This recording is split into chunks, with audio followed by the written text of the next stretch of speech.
सभी लोगों को मेरा नमस्कार। और आज मैं आपके सामने प्रस्तुत हुआ हूँ सिगमंड फ्रायड का मनोविश्लेषण सिद्धांत लेकर। इसके साथ साथ हम पढ़ेंगे चेतन मन, अचेतन मन, अर्धचेतन मन, इदम, अहम, पराअहम, और इसके साथ साथ अंत में हम पढ़ेंगे इनके बीच आपस में संबंध कैसा है। तो अंत तक मेरे साथ बने रहिएगा और मैं आशा करता हूँ आपको यह वीडियो अच्छा लगेगा। तो आप मेरे वीडियो को लाइक करेंगे और मेरे चैनल को सब्सक्राइब करेंगे। इसी के साथ चलते हैं वीडियो की ओर। सिगमंड फ्रायड का मनोविश्लेषण सिद्धांत। व्यक्तित्व को जानने और समझने संबंधी यह सिद्धांत मनोविज्ञान में बहुचर्चित मनोविश्लेषणात्मक विचारधारा की देन है। प्रसिद्ध मनोवैज्ञानिक सिगमंड फ्रायड इस विचारधारा के जन्मदाता कहे जाते हैं। सिगमंड फ्रायड का मनोविश्लेषण सिद्धांत की मुख्य अवधारणा मूल प्रवृत्तियां हैं। मूल प्रवृत्तियां फ्रायड के मनोविश्लेषण सिद्धांत में मूल प्रवृत्तियों की अवधारणा व्यक्तित्व की गतिशीलता को समझने में महत्वपूर्ण भूमिका अदा करती है। मूल प्रवृत्तियों का उल्लेख व्यक्ति की जन्मजात समस्त मना ऊर्जा के रूप में किया जाता है। फ्रायड समस्त मूल प्रवृत्तियों को दो समूह में विभक्त किया है। पहला है जीवन मूल प्रवृत्ति और दूसरा है मृत्यु मूल प्रवृत्ति। तो पहला जीवन मूल प्रवृत्ति। जीवन मूल प्रवृत्ति व्यक्ति को जीवित रहने के लिए प्रेरणा स्रोत का कार्य करती है। जीवन मूल प्रवृत्ति से संबंधित सभी मूल प्रवृत्तियों में निहित संपूर्ण मानसिक शक्ति को फ्रायड ने काम शक्ति का नाम दिया है। यहाँ पर काम शक्ति का तात्पर्य ऐसी शक्तियों से है जो हमारे जीवन प्रयत्न लगातार चलती रहती है। जैसे हम कोई भी काम करते हैं उसे हम काम शक्ति के अंतर्गत रख सकते हैं। जैसे हमारा खाना पीना, कोई वर्क करना, पढ़ना लिखना, चलना टहलना, या कोई भी ऐसी प्रक्रिया जो हमारे शरीर से संबंधित होती है, वे सभी क्रियाएं काम शक्ति कहलाती हैं। जीवन मूल प्रवृत्ति के सभी कार्य इस काम शक्ति के द्वारा ही संचालित होते हैं। काम शक्ति में अनेक जीवन मूल प्रवृत्तियों की शक्तियाँ सम्मिलित रहती हैं, जिसमें काम वासना, भूख तथा प्यास मुख्य हैं। मनोविश्लेषण में जीवन मूल प्रवृत्तियों के संपूर्ण समूह को संगठित रूप से फ्रायड ने यौन प्रेम इरोस का नाम दिया है। अर्थात व्यक्ति पूरे जीवन पर्यंत अपने काम शक्ति के द्वारा ही निरंतर चलता रहता है, क्योंकि उसमें शरीर में काम करने की क्षमता सबसे अधिक होती है। नंबर बी है मृत्यु मूल प्रवृत्ति। मृत्यु के उपरांत व्यक्ति की सभी प्रकार की जैविक आवश्यकताओं का अंत हो जाता है। अर्थात मृत्यु वह कारक है जो सभी मानवीय क्रियाओं के अंत का कारण सिद्ध होता है। इसके बाद प्राणी को जैविक आवश्यकताओं को संतुष्ट करने के लिए किसी प्रकार का प्रयत्न नहीं करना पड़ता। मृत्यु मूल प्रवृत्ति में मृत्यु प्राप्त करने की अचेतन भावना निहित रहती है। फ्रायड के अनुसार, फ्रायड कहते हैं प्राणी के जीवन का उद्देश्य मृत्यु है। भाई सभी लोग जानते हैं कि जब जीवन हुआ है तो मृत्यु होगी, और मृत्यु के उपरांत जितनी भी दैविक क्रियाएं हैं, जैविक क्रियाएं हैं या कार्य करने की क्षमता है, सब समाप्त हो जाती है। हर व्यक्ति जानता है कि जीवन के पश्चात हमारी मृत्यु होगी और मृत्यु के पश्चात हमारी सारी जितनी भी मूल प्रवृत्तियां हैं वो सब समाप्त हो जाएंगी, अर्थात यहीं रह जाएंगी। हम अब कह सकते हैं कि सिगमंड फ्रायड ने समस्त मूल प्रवृत्तियों को दो समूह में विभक्त किया है। नंबर 1 है जीवन मूल प्रवृत्ति, नंबर 2 है मृत्यु मूल प्रवृत्ति। भाई जीवन मूल प्रवृत्ति का मतलब जो हम काम शक्ति के द्वारा, अर्थात अपने शारीरिक शक्ति के द्वारा जो लगातार जीवन पर्यंत लगातार काम करते रहते हैं, उसे जीवन मूल प्रवृत्ति कहते हैं। और मृत्यु मूल प्रवृत्ति मरने के पश्चात हमारे शरीर निस्वार्थ हो जाता है, अर्थात उसमें कोई भी क्रिया नहीं रहती है और हमारे जीवन का उद्देश्य ही मृत्यु है। हम अध्ययन करेंगे व्यक्तित्व की संरचना, स्ट्रक्चर ऑफ पर्सनालिटी। मनोविश्लेषण मनोविज्ञान में व्यक्तित्व की संरचना के दो पहलुओं का उल्लेख किया गया है, जिसमें पहला है स्थलाकृतिक पहलू तथा दूसरा है गत्यात्मक पहलू।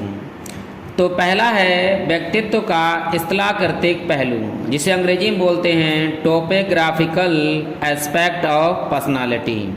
व्यक्तित्व की स्थलाकृतिक संरचना में फ्रायड ने मन के 3 स्तरों का वर्णन किया गया है। ये 3 वर्णन जो हैं स्तर हैं चेतन, अर्धचेतन तथा अचेतन। मन के चेतन, अवचेतन तथा अर्धचेतन स्तर पर इदम, अहम तथा पराहम में संघर्ष की संभावना बनी रहती है। तो इसमें पहला अध्ययन हम करेंगे चेतन का, जिसको अंग्रेजी में बोलते हैं कॉन्शियस। चेतन मन का वह भाग है जिसमें वे अनुभूतियाँ, एक्सपीरियंस निहित रहती है, जिनके बारे में व्यक्तित्व पूर्णता अवगत रहता है। यह उन विचारों, भावनाओं तथा सूचनाओं का भंडार होता है जिनका व्यक्ति आसानी से तुरंत स्मरण कर सकता है। अर्थात जो चेतन मन है, ये जब भी हम कोई भी काम कर रहे होते हैं तो डायरेक्ट ही काम करता होता है। जैसे हम क्लास में पढ़ रहे हैं तो हमारा चेतन मन काम कर रहा है, हम बाहर काम कर रहे हैं तो हमारा चेतन मन काम कर रहा है, हम कहीं जा रहे हैं तो हमारा चेतन मन काम करता है। तो चेतन मन जो है वो हमारे पूरे मस्तिष्क का 10% होता है ओनली, और ये हमें सक्रिय बनाता है हर काम करने के लिए। नंबर दूसरा है अर्धचेतन अथवा अवचेतन। इसे अंग्रेजी में सबकॉन्शियस या प्री कॉन्शियस कहते हैं। व्यक्ति के अर्धचेतन मन में वे अनुभूतियाँ निहित रहती हैं जिनकी उसे वर्तमान में पूर्णतः जानकारी नहीं रहती, लेकिन थोड़ा प्रयास करने पर उनसे अवगत हुआ जा सकता है। अर्थात यह व्यक्ति के मन का वह भाग है जिसमें संचित अनुभूतियों को वह थोड़ा प्रयास करने पर स्मृति पटल पर वापस ला सकता है। अर्थात कभी कभी हमारे पास क्या होता है, अगर किसी ने कोई प्रश्न पूछा तो हमें अटेम्पटली तो याद नहीं है, परंतु हम अपना जोर, थोड़ा दिमाग पर जोर लगाते हैं तो हमें वो आंसर प्राप्त हो जाता है। अर्थात वह माइंड हमारा जो कहलाता है वो कहलाता है सबकॉन्शियस माइंड। अर्थात हमारे पास है, हमने याद कर रखा है, परंतु क्षण भर के लिए या कुछ समय के लिए हमने उसे भूल गए हैं। तो थोड़ा सा मस्तिष्क पे जब हम जोर लगाते हैं तो हमें वो चीज़ अगर याद हो जाती है तो उसको बोलते हैं हम अर्धचेतन या सबकॉन्शियस माइंड। अब नंबर 3 है अचेतन, अनकॉन्शियस माइंड। फ्रायड का मानना है कि व्यक्ति का व्यवहार उसके चेतन की अपेक्षा अचेतन से अधिक प्रभावित होता है। फ्रायड के अनुसार व्यक्ति का अचेतन मन उन इच्छाओं तथा प्रवृत्तियों का भंडार होता है जिनकी पूर्ति वह वास्तविक जीवन अर्थात रियल लाइफ में नहीं कर पाता है। अर्थात कुछ इच्छाएं ऐसी होती हैं जो हमारी दबी हुई होती हैं, मन के अंदर होती हैं। ये अतृप्त इच्छाएं तथा प्रवृत्तियां व्यक्ति के चेतन मन से हटकर दमन की प्रक्रिया के द्वारा उनके अचेतन में संग्रहित होती जाती हैं। आगे चलकर ये दमित इच्छाएं व्यक्ति के व्यवहार को अनेक प्रकार से प्रभावित करती हैं। अर्थात कभी कभी हम कोई सपना देखते हैं कि हमें ये काम करना है या हम ये करेंगे, परंतु क्या होता है किसी कारणवश या पैसे की कमी से हम वह काम नहीं कर पाते हैं। तो वह इच्छाएं क्या होती हैं, हमारे दमित इच्छाएं हो जाती हैं, अर्थात हमारे अंदर दब जाती हैं। परंतु कभी कभी वे बाहर आती हैं तो हम इमोशनल हो जाते हैं, क्योंकि वो इच्छाएं हमारी दबी हुई हैं, इसीलिए उन्हें बोलते हैं दमित इच्छाएं। सिगमंड फ्रायड ने व्यक्तित्व की तुलना आइसबर्ग से की है। आइसबर्ग मतलब एक बर्फ का टुकड़ा जिसका 10% हिस्सा पानी से ऊपर रहता है और 9/10 हिस्सा पानी में डूबा रहता है। अर्थात 10% हिस्सा जो है वो हमें बर्फ़ के बाहर होता है, यानी पानी के बाहर दिखाई देता है, और जो 90% हिस्सा है वो पानी के अंदर डूबा रहता है। अतः हमारे व्यक्तित्व का अधिकांश भाग अचेतन के रूप में ही हिमखंड की तरह से अदृश्य रहता है। अचेतन में दमित इच्छाओं को व्यक्ति संघर्ष के बाद ही चेतन स्तर पर ला सकता है। अर्थात जो हमारी इच्छाएं हैं वो 90% इच्छाएं बर्फ़ के आइसबर्ग की तरह हैं, यानी दबी रहती हैं नीचे पानी के अंदर, और 10% इच्छाएं हमारी पूरी होती हैं। जैसे जैसे हमारी दमित इच्छाएं पूरी होती रहती हैं वह हमारी इच्छाएं चेतन मन के रूप में आती रहती हैं। अचेतन मन को और ज़्यादा समझते हैं, जैसे सपने में दमित इच्छाओं की पूर्ति होते हुए दिखाई देना, किसी चीज़ का अचानक याद आ जाना, सम्मोहन की अवस्था में प्रश्नों का उत्तर देना, अनायास मुंह से अवांछित शब्दों का निकलना, लिखते समय असंभाविक त्रुटियां होना तथा सोते समय समस्याओं का समाधान होना आदि क्रियाएं अचेतन के अस्तित्व को दर्शाती हैं। अर्थात कभी कभी क्या होता है, अचानक हमारे मुंह से शब्द निकल जाते हैं। हम देखिए साइकिल चला रहे होते हैं तो इधर उधर बातें भी कर सकते हैं, क्योंकि वह हमारी जो साइकिल चलाने की पूरी प्रक्रिया है वह अचेतन मन में विद्यमान है। इसलिए हम बातें भी करते चलते हैं और साइकिल भी चलाते रहते हैं। कभी कभी आपने देखा होगा, आपको प्रश्न बहुत पहले उसका याद किया होगा और आंसर आपके दिमाग में होगा, परंतु क्या होता है जब कोई प्रश्न पूछता है तो अचानक हमारे मुंह से वो उत्तर निकल जाता है। अर्थात वह हमारे बहुत सारे प्रश्नों के उत्तर हमारे अचेतन मन में होते हैं और वह कभी कभी आइडियाज़ के रूप में या किसी समस्या का समाधान के रूप में बाहर निकल जाते हैं। तो हम ये कह सकते हैं कि हमारा जो अचेतन मन है वो 90% है। इसलिए कभी कभी जो किसी समस्या का समाधान अचानक ही हमारे मस्तिष्क से हो जाता है। हम आते हैं बी, व्यक्तित्व का गत्यात्मक पहलू। इंग्लिश में बोलते हैं डायनामिक एस्पेक्ट ऑफ पर्सनालिटी। व्यक्तित्व के गत्यात्मक पहलू से फ्रायड का तात्पर्य उस उपक्रम से है जिसके द्वारा व्यक्तित्व की मूल प्रवृत्तियों से उत्पन्न होने वाले संघर्षों का समाधान करने का प्रयास किया जाता है। व्यक्तित्व के जिन 3 पहलुओं का फ्रायड ने उल्लेख किया है वे निम्न प्रकार हैं, जैसे इदम, जिसे इड बोलते हैं, अहम, ईगो बोलते हैं, पराअहम, सुपर ईगो। इद यह व्यक्तित्व का वह मूल तंत्र अर्थात सिस्टम है जो व्यक्ति की जन्मजात मनोशक्तियों का भंडार होता है। इनकी प्रकृति मूल प्रवृत्तियों पर निर्भर करती है। यह अहम तथा पराअहम के संचालन के लिए ऊर्जा प्रदान करता है। यह आनंद प्राप्ति के सिद्धांत पर कार्य करता है। अतः यह तनाव कम करने के लिए आनंद पथ का अनुसरण करता है, चाहे वह पद अच्छा हो अथवा बुरा हो। अर्थात इसका यथार्थ से कोई संबंध नहीं होता। यदि इदम को पार्श्विक प्रवृत्ति कहा जाए तो अतिशयोक्ति न होगी। यह सहज क्रियाएं अर्थात रिफ्लेक्स एक्शन तथा प्रारंभिक क्रियाएं प्राइमरी प्रोसेस को नियंत्रित करता है। अर्थात इदम है वह जो हमें आनंद प्राप्ति करती है। हम इस समय जो करना चाहें वो कर लेंगे, क्योंकि हमें इच्छा की प्राप्ति करनी है, अपने इच्छा को संतुष्टि करनी है, चाहे वह रास्ता गलत हो या सही हो। अर्थात हमें अगर सिगरेट पीनी है, हमारा मन सिगरेट पीने का है तो हम सिगरेट पी लेंगे, ये इदम है। सहज क्रियाएं जन्मजात तथा स्वतः संचालित ऑटोमेटिक क्रियाएं होती हैं, जैसे छींकना, पलकें झपकना आदि। ये क्रियाएं तनाव को तुरंत दूर करती हैं। प्रारंभिक प्रक्रियाओं से प्रतिमानों के द्वारा तनाव को कम करने का प्रयास किया जाता है, जैसे भूख लगने पर अच्छे भोजन की प्रतिमाओं को स्मृति में लाना। लेकिन खाने की प्रतिमाओं द्वारा भूख से उत्पन्न तनाव वास्तविक रियलिस्टिक रूप से दूर नहीं हो पाता है। इदम यौन प्रवृत्ति तथा आक्रामकताओं पर आधारित होता है और यह पूर्णतः अचेतन होता है। हम अपनी इच्छाओं के अनुसार काम करते हैं। इदम में वास्तविक रूप से जो हमें अच्छा लगेगा वो हम करेंगे, जो हमें अच्छा नहीं लगेगा वो नहीं करेंगे। जैसे आप शराबी हैं, उससे आप कितना ही मना करो परंतु वो शराब पिएगा, क्योंकि उसकी जो इच्छाएं हैं वो तुरंत वो पूर्ति करता है।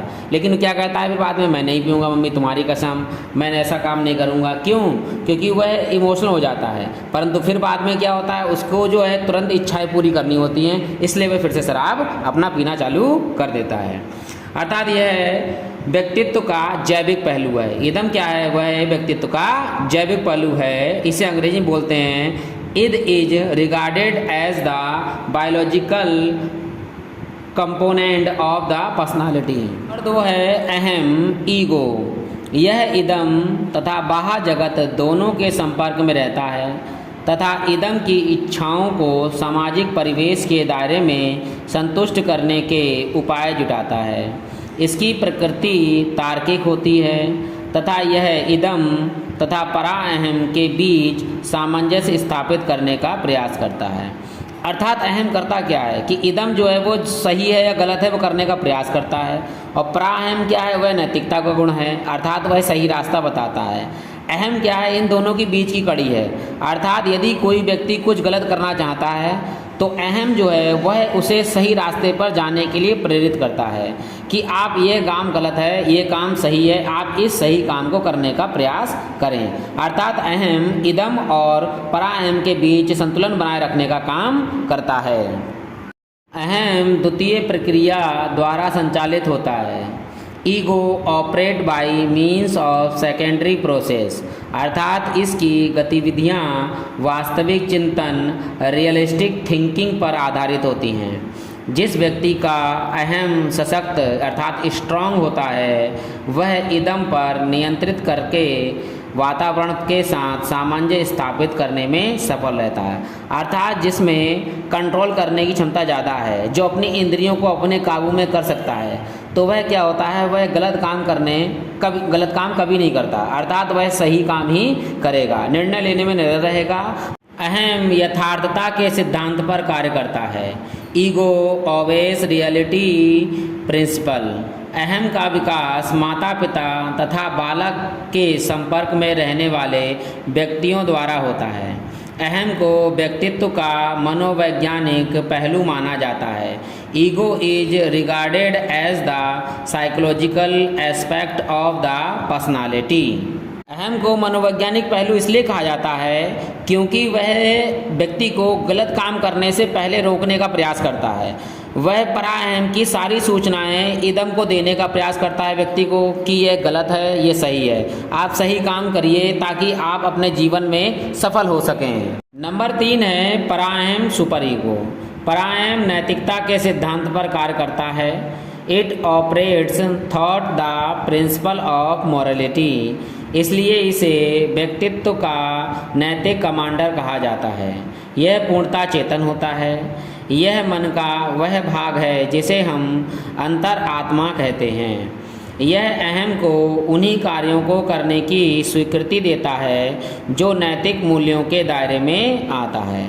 अर्थात जो हमारी अंतरात्मा कहती है कि यह काम गलत है, हम इसे नहीं करेंगे, यह काम सही है, हम इसे करेंगे।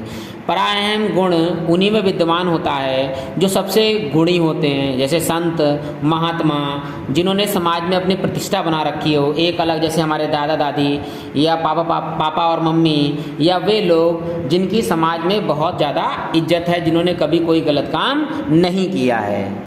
पराअहम हमेशा इदम के संपर्क में रहता है तथा उसकी अवांछित इच्छा पर नियंत्रण करने की हर कोशिश करता है। यह अहम को भी नियंत्रित करता है। इसका विकास माता पिता तथा अध्यापक द्वारा डाले गए संस्कारों और अपनाए गए आदर्शों द्वारा होता है। अर्थात जो हमारे माता पिता, हमारे अध्यापक, हमारे जो बड़े हैं, वे हमें जो संस्कार देते हैं, वह सब पराअहम के रूप में हमारे अंदर विद्यमान होते हैं। जो इदम अर्थात इद के संपर्क में रहता है, जो गलत काम करने से हमें रोकता है, 100 बार टोकता है ताकि हम वह गलत काम नहीं करें। पराअहम व्यक्तित्व का सामाजिक पहलू माना जाता है। सामाजिक पहलू का मतलब सोशल, अर्थात समाज में हम क्या हो रही है घटनाएं, क्या घट रही हैं, क्या नहीं घट रही हैं, गलत घटनाओं से हम दूर रहें, यानी गलत कामों से हम दूर रहें और हम अच्छे काम करें। इसे अंग्रेजी में बोलते हैं super ego is regarded as the social component of the personality. वह पर्सनालिटी जो हम समाज के सामने प्रस्तुत करते हैं, अर्थात सुपर ईगो जिसके अंदर विद्यमान हो जाता है, वह कभी भी कोई गलत काम नहीं करता है। सिगमंड फ्रायड ने स्पष्ट किया है कि अहम ईगो सदैव इदम और पराअहम सुपर ईगो के बीच सामंजस्य स्थापित करने का प्रयास करता है। जिन व्यक्तियों में यह सामंजस्य हो जाता है वे व्यक्तिगत तथा सामाजिक दोनों क्षेत्रों में समायोजित करने में समर्थ होते हैं और उन्हें सुसमायोजित व्यक्तित्व अर्थात वेल एडजस्टेड पर्सनालिटी कहा जाता है। अब ये समझ लीजिए कि जिसने अपने अहम और इदम और पराअहम के बीच सामंजस्य स्थापित कर लिया तीनों में, अर्थात हम कोई गलत काम नहीं करते हैं, हमारा व्यवहार बहुत अच्छा है, हम समाज के प्रति एक प्रतिष्ठावान व्यक्ति हैं, तो उसको समाज में रहने से कोई नहीं रोकता और वह किसी के साथ भी तुरंत एडजस्ट हो जाता है, फ्रेंडली हो जाता है और वह सही काम करता है, इसलिए समाज उसको प्रतिष्ठा भी देता है। जिसका सम्मान होता है वह एडजस्ट करने में उसको कोई समस्या नहीं होती है। इसके विपरीत जिन व्यक्तियों में इदम, अहम और पराहम के बीच संघर्ष बना रहता है, वे व्यक्ति व्यक्तिगत अथवा सामाजिक किसी भी क्षेत्र में समायोजित नहीं कर पाते और उनका आचरण अन्यथा होता है।